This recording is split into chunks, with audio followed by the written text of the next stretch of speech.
शहरों अंसलूदा और मारिया और उनके गिरदनवा में भाग गए और वहां भी बशारत देते रहे।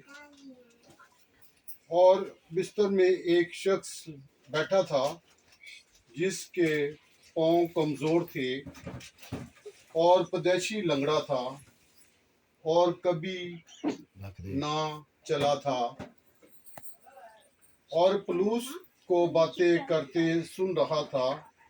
और उसने उसकी तरफ गौर करके देखा कि उसमें नजात पाने के लायक ईमान है, तो बुलंद आवाज से कहा कि अपने पांव पर सीधा खड़ा हो जा। बस वो उछल कर चलने फिरने लगा और लोगों ने पुलिस को ये काम देखकर इंतफाकिया की जुबान में बुलंद आवाज से कहा कि आदमी की सूरत में माबूद हमारे पास उतर आए हैं।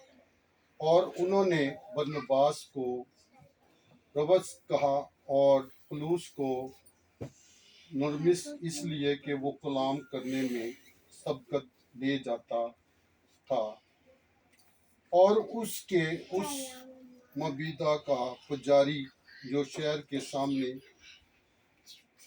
तो अपील और फूलों के बार फाटकों पर हजूम के साथ कुर्बानी चढ़ाना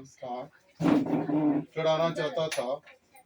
जब बरनबास और पौलुस ने ये सुना तो अपने कपड़े फाड़े और हजूम में जाकर गवाही दी और पुकार पुकार कर कहने लगा कि ए मर्दो, तुम ये कहा करते हो हम भी तुम्हारी तरह गुनाह पजीर इंसान है, और हम तुम में ये मनादी करते हैं कि इन बातिल चीज़ों से किनारा करके उस जिंदा खुदा की तरफ रज्जू लाओ जिसने आसमान और ज़मीन और समुंदर और जो कुछ उनमें है खलक किया।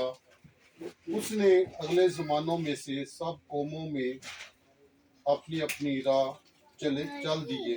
खुदा के कलाम के पढ़े जाने और सुने जाने पर खुदा की बरकत हो।